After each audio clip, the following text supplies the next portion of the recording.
Picture a cluttered lab at MIT, 1975. Leon Couch flips the switch on a strange machine, sending a pulse down a wire. Zeros and ones dance through circuits, whispering secrets over noisy airwaves.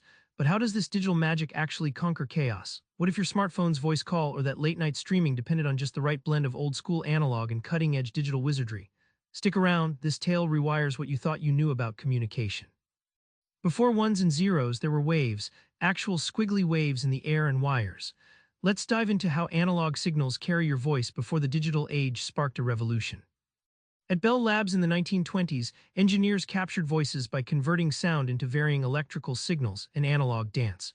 Those early telephone exchanges relied on faithfully transmitting these continuous waves, no digital crutches yet. These circuits had to handle real-world noise and distortion, literally passing your whisper through miles of copper. Think of an analog signal as a river flowing smoothly. Its height at each moment corresponds to your voice's volume and pitch. No abrupt jumps here, unlike digital stepping stones. This continuous flow bends, gets noisy, but carries deep richness. That's the essence of analog, embracing imperfection to keep meaning. Despite flashy digital buzz, analog still clings to everyday gadgets.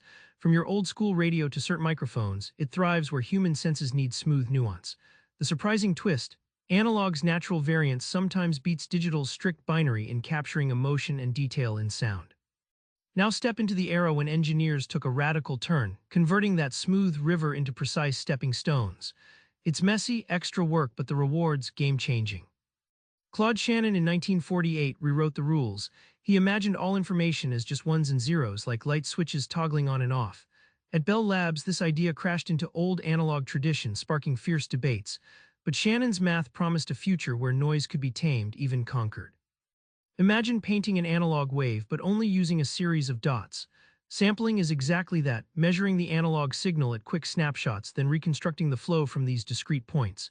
This is the famous Nyquist rate, sampling fast enough to fool the eye or hear the ear. Digital signals can still get corrupted, imagine typos in a text.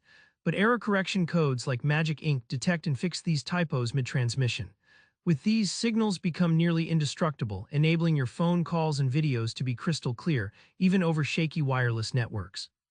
With the theory down, Couch dives into designing real-world systems. How do engineers turn these principles into devices you actually use every day? The answer is surprisingly hands-on.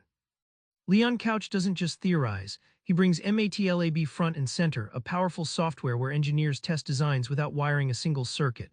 In one example, students simulate digital modulations, tweaking parameters as easily as tuning a guitar knob. This shifts learning from chalkboards to interactive discovery. Communication isn't just about sending bits, it's a high-stakes juggling act. Boost power, get range but burn battery. Crank bandwidth, speed improves but noise creeps in.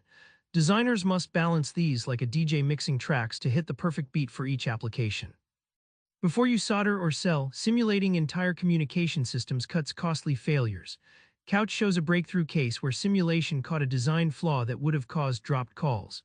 This digital rehearsal is now a non-negotiable step in building everything from smartphones to satellites. Remember that MIT lab pulse we started with?